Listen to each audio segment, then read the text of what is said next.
I have been to the US Embassy twice and they did not take any document from me apart from my passport. Today we'll be looking at why the US visa officer will not look at your documents, and I'll give you 3 reasons why your documents will not be looked at, and also give you 3 strategies to help you do well in your visa interview. My name is Bill, a nurse from Ghana practicing here in the United Kingdom. Please subscribe to the channel if you are new here.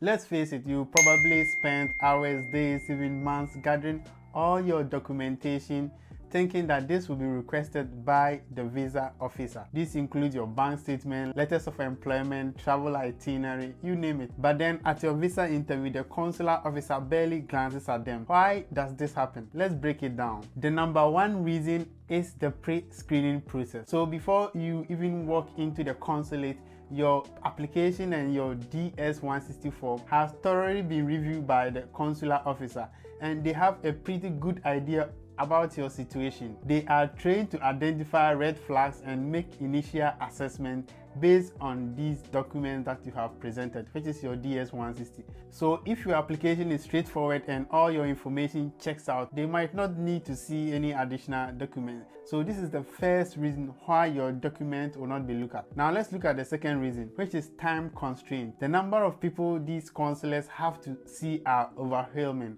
And if you've gone for a US visa interview before, even before you get to the entrance, you'll be amazed by the long queue you see around. If I'm not exaggerating, I can count roughly 1,000 people all coming to persuade officers for their visas. And these officers have a maximum of 3 minutes to decide if you are eligible. So if they are going through everyone's document, this is going to be a hell of a job. And I also read somewhere that even they have a policy that they do not have to go through applicants' documents. Why is this happening? And this brings us to the third point, which is document reliability. So consular officers are aware that documents can be forged or manipulated, so they rely heavily on their interview skills and intuition to gauge your honesty and intentions. So they know that people can obtain fake documents. Well, I know my subscribers will not do that, but these officers have seen it all in their profession. Some of them will not even bother to look at them, not even your invitation letter. This doesn't mean your documents are not relevant. You have to take it along to supplement your case rather than define it.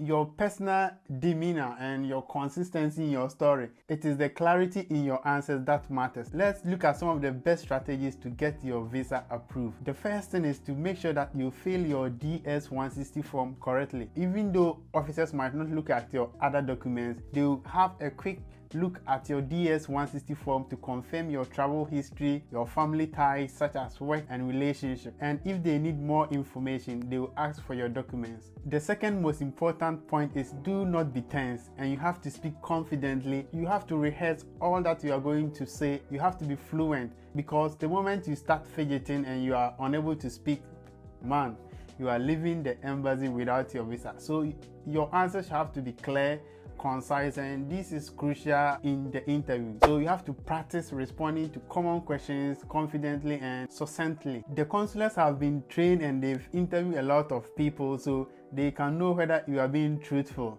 So these officers are pushed not to spend time on documents, especially if you are coming from some third countries where they know that it's easy for you to get some documents. And the last tip I want to tell everyone is, if you really want to travel to the US or any other country, you have to start proving that you have a good travel history. Take some vacations to other countries. You can go to any Schengen country. You can even go to South Africa if you are in Africa. You can go to Kenya. They have a free visa policy where you can just book your ticket and just fly to the country, spend some days, and all of these boost your travel history, because this shows that your documents have been validated by a different country, and this makes it easy for you to get your US visa approved. You have to watch some of the videos relating to this content, such as the questions that you might be asked and also the documents that you need to present during your application. Alright, thank you for watching. Subscribe to the channel if you haven't, and see you in the next video. Bye.